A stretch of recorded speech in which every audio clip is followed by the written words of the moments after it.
A tradição jurídica oceânica do Pacífico continua viva e entre cerca de 14 milhões de pessoas hoje em mais de 15 países e outros territórios do Pacífico, regulando aí em torno de 350 bilhões de dólares. Um destaque para Nova Zelândia, Samoa, Vanuatu, Ilhas Fiji, Tonga, Papua Nova Guiné e as Ilhas Salomão. Longe de ser uma memória apagada pela colonização, ela segue presente em estruturas formais e informais de autoridade, terra, comunidade, natureza e resolução de conflitos. Falar hoje dessa tradição é falar de um reconhecimento jurídico de rios como sujeito de direitos, de montanhas, da natureza em si, da força normativa do Tikang Maori, do Caston como fonte formal do direito em Vanuatu e da permanência de sistemas comunitários que continuam organizando a vida de milhões de pessoas. Não é um passado submerso, é um presente vivo,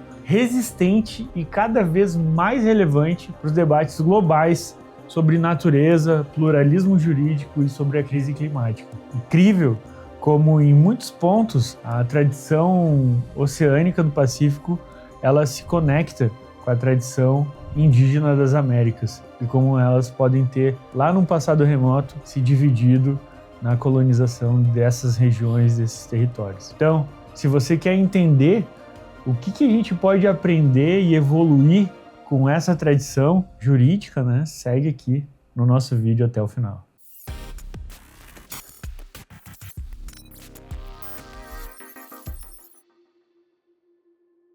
Imagine a cena, um navegador parte de uma ilha que não aparece em nenhum mapa europeu. Não leva bússola, não leva sextante, não leva sequer uma carta náutica. Não tem instrumentos de metal capazes de explicar para um olhar estrangeiro como ele pretende cruzar o maior oceano do planeta. Mas leva uma outra coisa. Leva o corpo treinado para ler o céu. Leva os olhos que reconhecem as estrelas em movimento. Leva a pele que sente a direção do vento, a atenção capaz de perceber o desenho das correntes, o comportamento dos pássaros, a cor da água, a altura das ondas, o ritmo oculto do mar. Semanas depois, ele chega a uma ilha que nunca viu e a reconhece. Reconhece porque a sua tradição mapeou aquele oceano de um modo tão sofisticado que o mundo ocidental jamais conseguiu entender que aquilo era tecnologia, ciência, memória e a norma ao mesmo tempo. Mas esse navegador não está apenas se deslocando, ele está cumprindo uma obrigação. Uma obrigação com a comunidade que o enviou, uma obrigação com a comunidade que o receberá, uma obrigação com o oceano que liga as duas. A pergunta que abre esse vídeo é poderosa. Como povos sem escrita alfabética dominante, sem Estado centralizado e sem um território contínuo construíram um dos sistemas jurídicos mais sofisticados e duradouros da humanidade, usando o maior oceano da Terra como um fundamento normativo? Porque a tradição jurídica oceânica do Pacífico nos obriga a pensar o direito a partir de um lugar que quase nenhum jurista moderno aprendeu a enxergar. O mar, não como um vazio entre terras, mas como ordem viva que conecta a comunidade, a memória, a autoridade e obrigação. O ponto de partida que inverte tudo. A maior parte da imaginação jurídica moderna foi treinada para pensar a norma a partir do território fixo, fronteira, solo, jurisdição, linha no mapa, centro político, terra delimitada. A tradição oceânica começa por outro fundamento, começa pelo oceano, não como barreira, mas como ausência de terra, não como o vazio entre ilhas, mas como estrada, vínculo, circulação, memória, constituição viva de um mundo. O pensador do Pacífico, Epeli Hauafa, formulou isso de uma maneira brilhante. O Pacífico não deve ser visto como um conjunto de ilhas perdidas no imenso oceano. Ele deve ser visto como um mar de ilhas.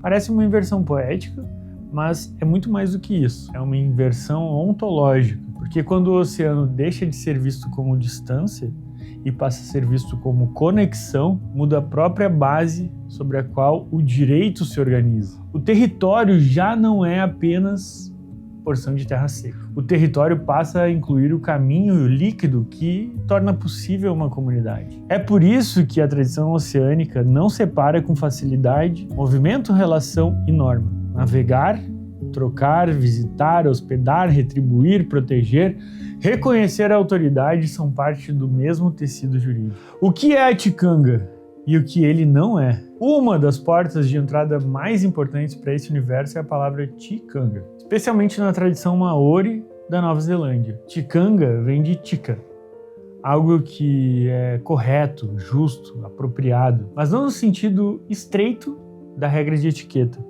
nem no sentido fraco de costume. Ticanga é um sistema normativo, é um conjunto de princípios, valores, critérios e práticas que orientam o que deve ser feito em cada situação. Não descreve apenas o que as pessoas fazem por repetição, prescreve o que elas devem fazer para que a ordem da comunidade permaneça íntegra. E essa diferença é decisiva. Quando um olhar externo chama isso de costume, muitas vezes reduz o sistema jurídico completo a uma prática cultural pitoresca. Mas o ticanga tem seus próprios fundamentos, suas próprias categorias, suas próprias autoridades e seus próprios modos de resolver o conflito, suas tecnologias jurídicas. E algumas dessas categorias são juridicamente riquíssimas, como a maná, tapu, noa, utu, hau, auacapapa. Cada uma delas organiza uma dimensão da vida coletiva.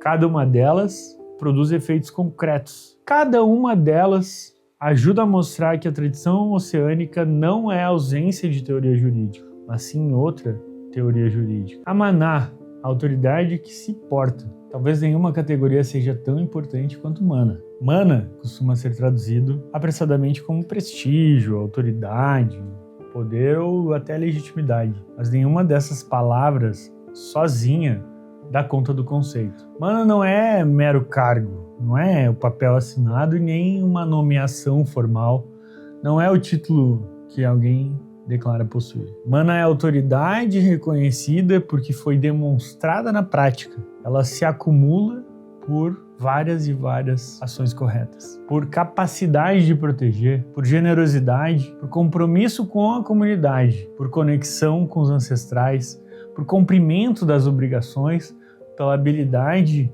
de sustentar a ordem sem quebrar a relação. Um líder pode ter a posição formal e não ter mana suficiente. E pode perder mana se trair sua função. Isso é profundamente importante. Porque aqui a legitimidade não depende apenas da forma de ingresso no poder. Ela depende da qualidade relacional do exercício desse poder.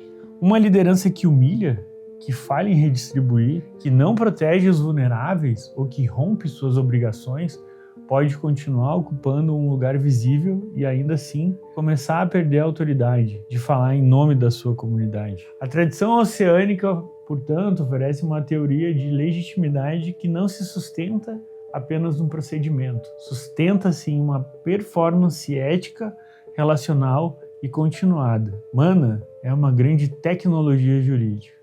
Pessoal, e uma dica para você que está curtindo o vídeo aí, escaneie o QR Code e vá lá visitar o kits.me, o meu site pessoal, onde tem lá vários livros sobre os conteúdos que a gente produz aqui no canal, beleza? Voltamos agora para o nosso vídeo. Tapu, o interdito que protege a vida da comunidade. Outra categoria central é o tapu. Foi dessa palavra que o vocabulário ocidental herdou o termo tabu. Mas, ao ganhar circulação global, a palavra perdeu boa parte da sua densidade jurídica. Tabu não é apenas a proibição excêntrica ou a superstição social. Tabu é interdito como função normativa profunda. Há lugares que ficam tabu, há pessoas que ficam tabu, há objetos que ficam tabu, há tempos e processos que ficam tabu. Isso significa que certas coisas não podem ser trocadas, usadas, transferidas ou atravessadas enquanto aquela condição existir. E por quê? Porque não se trata apenas de convivência social. Trata-se de uma proteção da ordem que permite a vida da comunidade continuar fazendo sentido. Uma terra pode ficar tabu sem razão de luto. Um espaço pode ficar tabu depois da morte. rito ou preparação. Um objeto pode ser inalienável não porque uma norma escrita proíba, mas porque a sua posição no mundo relacional impede a alienação legítima. Entende? Aqui é uma consequência jurídica belíssima. A impossibilidade de certas transferências não nasce de um comando externo. Nasce da própria natureza relacional que está em jogo. É uma teoria muito mais profunda da inalienabilidade. Outros conceitos é o tu e how, reciprocidade e a força da retribuição. Chegamos aqui então a duas ideias centrais da tecnologia jurídica, a tradição oceânica do Pacífico. O tu é a reciprocidade proporcional, mas não no sentido estreito de vingança ou compensação mecânica. O tu é a restauração do equilíbrio. Quando alguém recebe algo, gera-se uma obrigação. Quando alguém causa um dano, gera-se uma obrigação. Quando alguém acolhe, protege, alimenta, oferece honra, algo precisa circular de volta para que a relação não se deteriore. A ordem jurídica aqui não gira em torno da figura de um vencedor absoluto e um derrotado absoluto. Gira em torno da necessidade de restaurar a relação perturbada. Já o how é ainda mais sutil. É a força do dom, é aquilo que permanece ligado ao que foi dado, obriga o receptor a responder. E essa ideia impressionou profundamente o pensamento antropológico do século XX, porque mexe com um dos pilares da imaginação econômica contemporânea. O objeto dado não é neutro, ele carrega vínculo, ele carrega uma relação, carrega a exigência do retorno. Isso tem enorme relevância jurídica, porque mostra que obrigação não precisa nascer apenas do contrato formal, pode nascer da própria circulação da vida social. A tradição oceânica, nesse ponto, oferece uma base filosófica muito mais poderosa do que hoje muita gente chama de justiça restaurativa. Mas aqui não se trata de uma técnica alternativa criada para suavizar os conflitos. Trata-se de uma ontologia. A ordem justa é a ordem em que a relação volta a respirar. Outro conceito é o Akapapa, genealogia como constituição viva. Outra chave fundamental é o Akapapa, a genealogia. Mas genealogia aqui não é apenas árvore de família, sucessão patrimonial, etc. O Akapapa é a estrutura de posição no mundo. É por meio dela que se sabe quem se é, com quem se está ligado, a quem se deve, o que se pode falar, o que se pode decidir, o que se pode receber e se proteger. A genealogia, então, organiza os direitos, os deveres, a autoridade, o acesso e também a sua responsabilidade por tudo. E ela não começa simplesmente no avô, no seu bisavô, nem humano. Muitas vezes ela começa em relações mais profundas com o mar, com o céu, com a terra, com o vento, com os peixes, rios e formas originárias de vida. Isso não é metáfora lírica, é afirmação jurídica. Significa que a natureza não está fora da comunidade. Ela está dentro da trama genealógica que funda a própria comunidade e faz ter direitos e efeitos jurídicos reais e concretos. E é por isso que rio, montanha, floresta, oceano não são só recursos. Eles aparecem como parentes, ancestrais, presenças com as quais a gente mantém obrigação até hoje. É precisamente essa gramática, esse vocabulário que ajuda a explicar certas reivindicações contemporâneas nessas sociedades. Vistas como exóticas por muitos juristas, fazem perfeito sentido dentro da tradição oceânica. O Tratado de Waitangi, um documento, duas leituras, dois mundos jurídicos. Em 1840, a coroa britânica e centenas de chefes maori assinaram o Tratado de Waitangi, documento central na formação da Nova Zelândia contemporânea. Mas a pergunta decisiva é: o que foi assinado ali?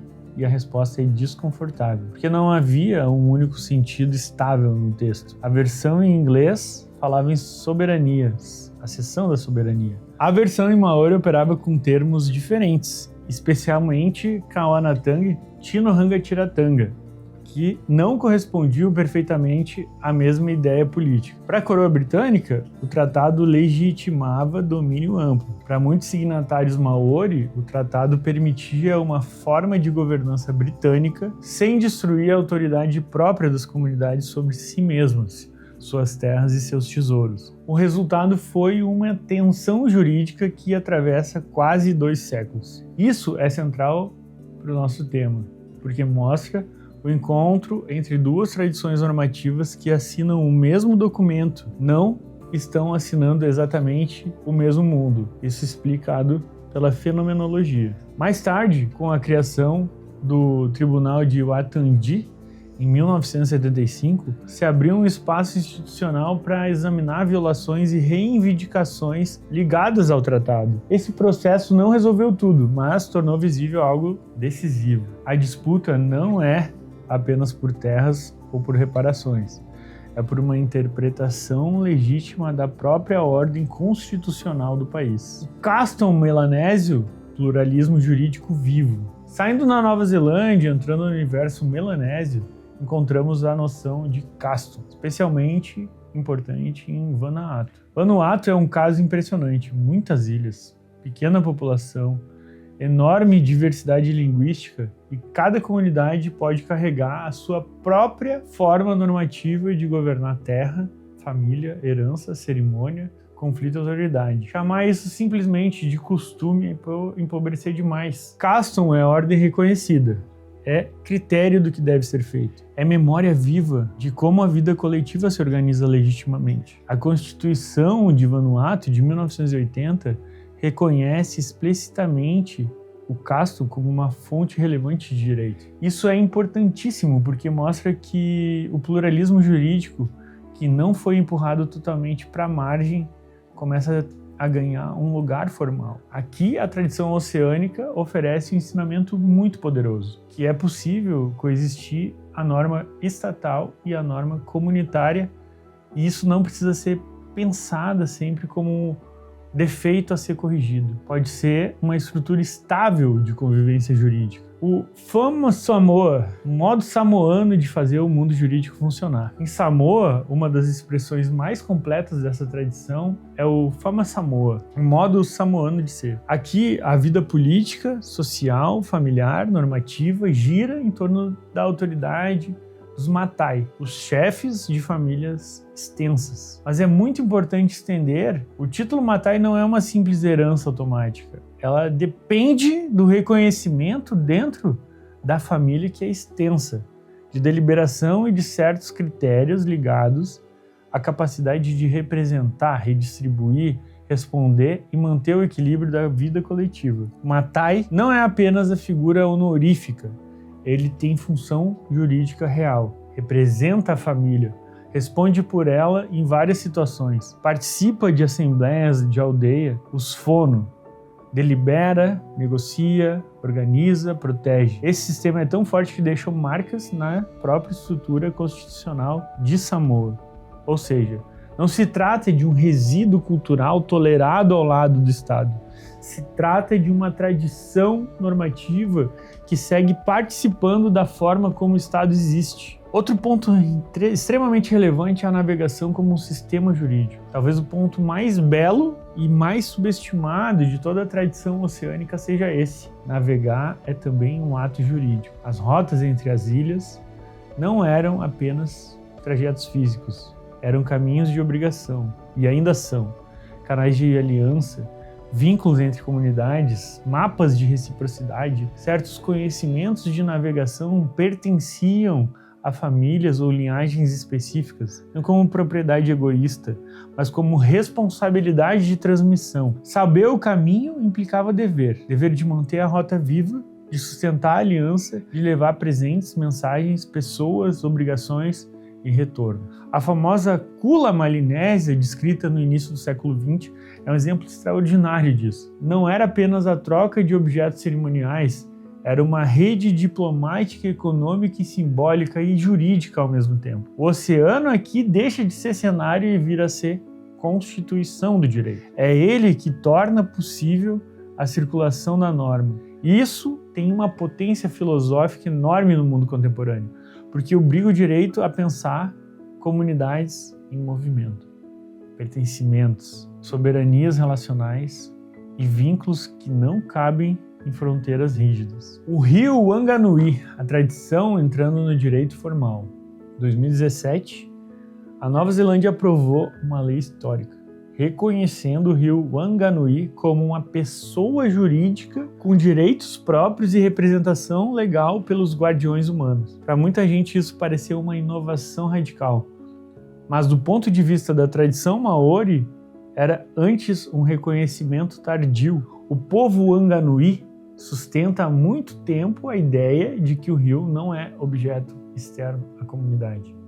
O rio é ancestral, é parte da trama genealógica, é presença com a qual se mantém relação de dever, proteção e pertencimento. O que o Estado fez em 2017 foi traduzir parcialmente para a sua linguagem formal algo que a tradição oceânica já sabia há muitos séculos. E isso não veio com a generosidade espontânea da comunidade neozelandesa. Veio depois de mais de um século de reivindicações, petições, disputas e insistência coletiva.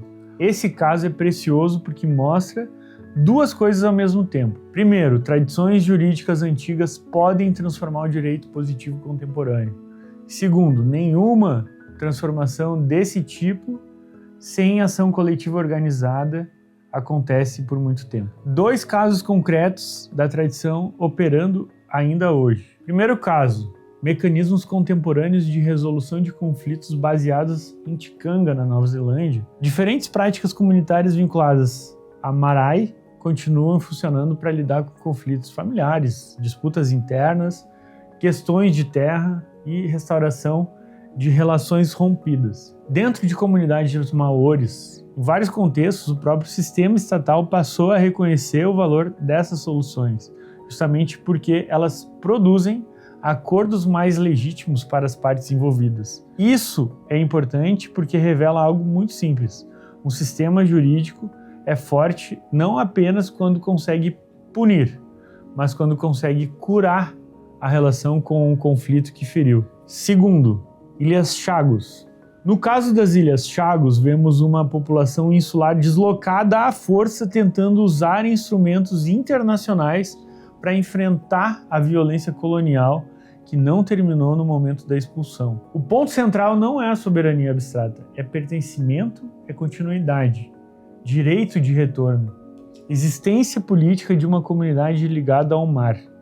A tradição oceânica do Pacífico, nesse tipo de caso, mostra sua força mais profunda. Mesmo quando a comunidade é deslocada, o vínculo jurídico não desaparece, porque ele não depende apenas de ocupação administrativa contínua. Ele depende de memória, de genealogia e reconhecimento coletivo. A zona cega dessa tradição. Toda tradição pode ser apresentada como excelente, sem defeitos, mas na verdade todas elas têm a sua sombra. Na tradição oceânica, Mana é uma das maiores forças de legitimidade, mas também pode ser uma das suas fragilidades, porque a comunidade reconhece quem tem autoridade, mas os critérios de reconhecimento podem reproduzir hierarquias antigas. Muitas tradições do Pacífico, mulheres têm autoridade real em certos espaços, às vezes profunda e reconhecida.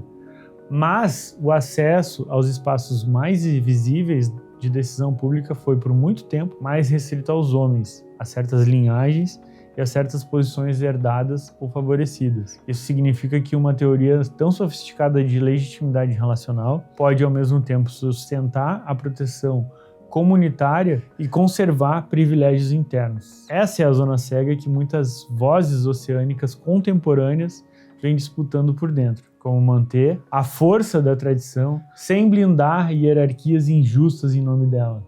Uma tradição viva não é o que nunca muda, é a que consegue brigar consigo mesma sem se distrair. E é por isso que a tradição oceânica do Pacífico tem muito a oferecer de contribuição ao pensamento jurídico mundial. Primeira contribuição é a contribuição em relação à teoria da natureza como sujeito de relação jurídica e não apenas como recurso. O caso do rio Wanganui é apenas a formulação mais conhecida de algo muito mais antigo.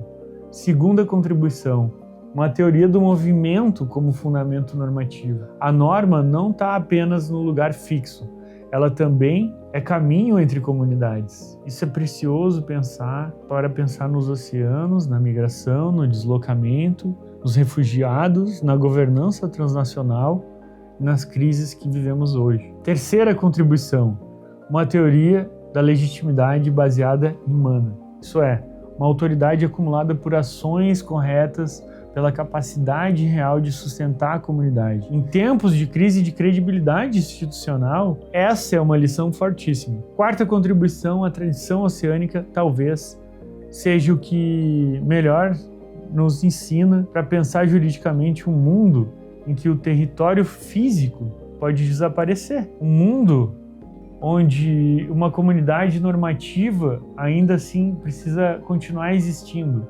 Um mundo da internet, da inteligência artificial, de todo o mundo digital e do ciberespaço, que não pode mais ser limitado pela fronteira territorial. A tensão filosófica mais silenciosa. O que acontece quando o oceano sobe? Talvez essa seja a pergunta mais profunda de todas. O que acontece com o sistema jurídico quando o mar que o funda começa a subir? O que acontece quando ilhas onde vivem comunidades desaparecem? Quando o território encolhe, quando as aldeias precisam migrar para outro lugar, quando a comunidade corre o risco de continuar existindo mesmo sem o chão que foi fundado. A crise climática para os povos oceânicos não é apenas um problema ambiental, é um problema jurídico existencial, porque ameaça território, ancestralidade, local de sepultamento, rota de navegação, estrutura de pertencimento, idioma e continuidade geracional. Mas aqui, a tradição oceânica oferece uma intuição, talvez única. A ilha importa profundamente, mas o oceano ainda é mais fundamental. Se a comunidade sempre soube que o mar conecta mais do que separa, talvez aí esteja uma pista filosófica para pensar a sobrevivência jurídica, mesmo diante da perda física de partes do território. Não é uma resposta pronta, é uma possibilidade de resistência. E talvez nenhum sistema jurídico formal no mundo esteja realmente preparado para lidar com isso ainda. Voltemos ao navegador da abertura. Ele chegou à ilha porque a sua tradição ensinou a ler o oceano com o corpo. E esse conhecimento não estava preso em manual nem em um arquivo central. E muito menos dependia do Estado para existir. Ele vivia na cadeia de transmissão de gerações. Nos cantos, nas rotas, na memória, na autoridade de quem sabia, na obrigação de quem recebia e precisava passar adiante. É por isso que a tradição jurídica do oceano sobreviveu durante séculos, apesar do colonialismo, da missionização forçada e da repressão linguística e da tentativa constante de substituir suas formas normativas por modelos externos. Ela sobreviveu porque comunidades concretas continuaram portando a cadeia.